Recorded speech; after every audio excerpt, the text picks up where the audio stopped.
At the end of the Pleistocene, the continent of East Asia was occupied by a group of highly skilled people who were able to make stone tools, as well as exquisitely fine stone knives. The sequence of civilizations expanding eastwards, marked by the emergence of pottery, has two broad threads. One road crossed Central Asia from the Two Rivers Basin and gradually spread from the Tarim Basin to the Central Plains, where it brought with it many of the core technologies, such as chariots and rituals. The second trail, which began in India, extended through the southern foothills of the Himalayas, through Burma, through the southwest China, through the Red River Valley Basin and the South China Sea, to Bashu, aka Sichuan, and the mountainous regions southern of the Yangtze River. By around 5000 BC, cultures from different regions emerged, such as Xinglongwa, Xinle, Hongshan, Yangshao, famous for colored pottery. The Longshan culture, known for its black pottery, was thinner and brighter than the colored pottery. 大汶口, Ma Jiabang,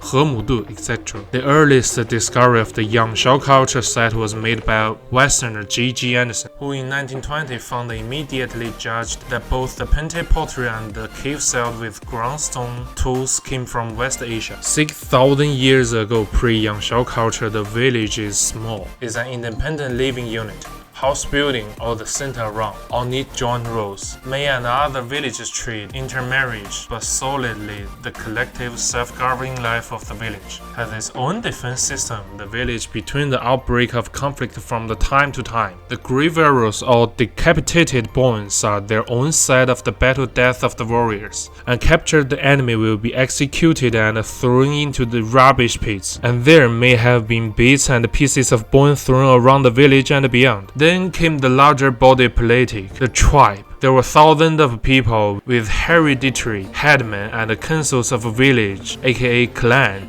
elders, as well as their own tribal totems and heretic legends. Between 5,000 to 4,000 years ago, the end of the Yangshao culture and the Longshan culture period, early states appeared that were able to rule over a population of 10,000 to 20,000 or even 30 to 50,000 people. Strangely enough, the groups in the south did lag significantly behind in terms of military and political organization, but were much wealthier, with more jade, more elaborate carvings and more tombs, with less obvious class division. The local artisans were highly skilled and had unhurried, enjoyable spare time for civilized life, but it had few warriors groups. We can see that the phenomenon of human sacrifice religion began to have a sporadic beginning in the Yellow River Basin 6,000 years ago, and between 4,500 and 4,000 years ago, the southern rice crop area fell into silence, and all the once prosperous ancient cities in the Yangtze River Basin fell into depression. Some scholars believe that the Great Flood caused the depression in the south, but the evidence is not yet sufficient, and after 1,000 years, the climate tended to turn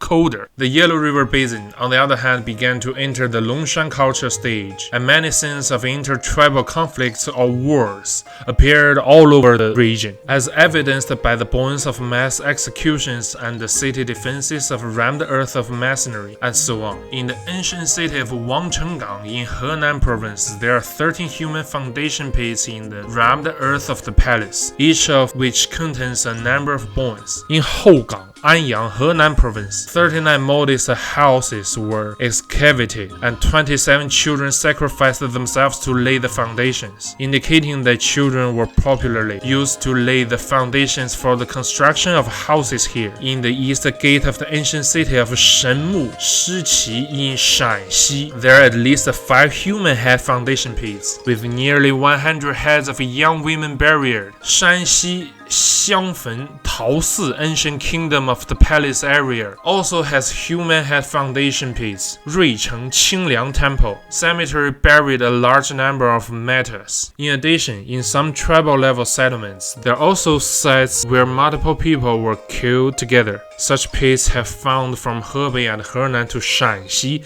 such as Henan Jiangou, Zhengzhou Dahe Village, Luoyang Wang Wan, and Xi'an's Ke Sheng Zhuang. etc. However, the bones are not really stacked, and there are no other ritual features, so it is not certain that they were all homicide offerings for religious purpose, and perhaps some of them were just mass slaughters of captives. In 大汶口 or 二里头, material life was actually worse than in the south, but they had an extremely horrible class division. At the same time, the big tomb owners had large quantities of Golgotha and Mastodon. The small poor people's tomb had basically nothing but a very few weapons. Moreover, not only were there far more gaugers and spears and earth, but there were often large scale, hundreds or even thousands of corpses of people who had obviously died. What's especially gruesome is that these corpses are even gender neutral among them. Burials unearthed in southern Shanxi include teenage girls who must have been in their prime at the time, apparently killed by violence, by weapons such as nail hammers, and with dozens of wounds on their bodies, illustrating the intensity of the wars. Finally, the civilization that was basically balanced between the north and the south during the Yin-Shang dynasties, with the south even having a slight advantage in material life, gradually became a civilization in which the north dominated during the Yin-Shang dynasty and thereafter. What played the greatest role in this was obviously the barbaric war ethic of the north and the military, priestly, and the aristocratic groups it produced in advance. The highly organized group enabled it to form organizations with a much greater population and resource extraction capacity, enough to exert enormous pressure on the other states, which were more militarily prosperous but less organized.